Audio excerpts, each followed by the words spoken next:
Good morning सकाल सकाଳେ ମୁଁ ଆପଣମାନଙ୍କୁ କିଛି ମାନେ ଗୋଟେ ଦୃଶ୍ୟ ଦେଖୁଛି। ଦେଖନ୍ତୁ ଇଏ ମୋ ସାନ ଭାଇ ଗୋଟେ ଆଖୁ ବୁଛ ନେଇକି ଆସୁଛି। ଦେଖନ୍ତୁ 40-50 କେଜି ଓଜନ ହେବ। ମେସିନ୍ ପାଖରେ ଆଣିକି ଥୋଇଲା।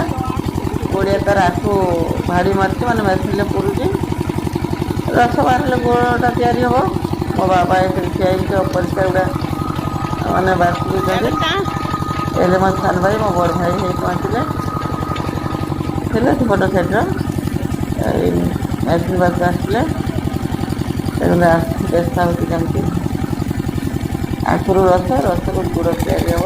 ଏଇ ଭାଇ ମାରୁଛି ଆଖୁ ଚୋପା ଗୁଡ଼ା ମେସିନ୍ରେ ପଟ ସାଇଡ଼୍ରେ ବାହାରୁଛି, ମାନେ ଖୁଆ ଯେଟା କୁହନ୍ତି। ଏହାକୁ ନେଇକି ଉଠେଇକି ଆକୁ ଶୁଖିଲେ ଜାଳ ହେବ, ବଢ଼ିଆ ଜଳେଇବାକୁ। ଆଖୁ ଭଳିଆ ଜାଳ ନାହିଁ ବୋଧେ। ତାପରେ ଦେଖନ୍ତୁ ଏଇ ବଡ଼ କଢ଼ାରେ ବସିଛି, ରସ ପଡ଼ୁଛି। ଦେଖନ୍ତୁ କେଉଁଠି ପଡ଼ୁଛି ଆଉ କେତେ ପରିଷ୍କାର ଦେଖନ୍ତୁ। ଏ ଯେଉଁ କଢ଼ାରେ ପଡ଼ିଲା, ଏ ବେଲାରେ ବୁଡ଼ିକି ଟିଣ ଭର୍ତ୍ତି କରିବେ, ନେଇକି ଢାଳିବେ। ଏଇ ଯେଉଁ ବଡ଼ କଢ଼ାରେ ବସିଛି ଏଇ ଚୁଲିରେ ଦେଖନ୍ତୁ ଏ ଛାଣା ହେଉଛି ଜାଲରେ। ଏଇଟା ହେଲା ଆଖୁ ରସ। ଗୁଡ଼ ତିଆରି ହେବ। ଜାଳ ହେଇ ପତ୍ର ପଡ଼ିଛି, ତାକୁ ଜାଳିବେ। ଚୁଲି ମୁହଁ ଏଇପଟେ ଧୂଆଁ ବାହାରେ ହେଇ ଦେଖନ୍ତୁ ତେବେ ଗୁଡ଼ ତିଆରି ହେବ।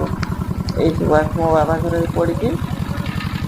ଏଠି ସବୁ ପେଡ଼ା ହେଉଛି, ପେଡ଼ିଲେ ଗୁଡ଼ ତିଆରି ହେବ। ଏଇସବୁ ଆଖୁ ଗୁଡ଼ା ପଡ଼ିଛି। ହେଇ ବିଲ ଦେଖନ୍ତୁ ସୂର୍ଯ୍ୟମୁଖୀ ଚାଷ କେମିତି ହେଇଛି। ଏପଟେ ପାଳ ଏରିଆ ନା, ସବୁ ପନିପରିବା ଯେମିତି ପଡ଼େ ଏପଟେ ହିଁ ଚାଷ ହୁଏ।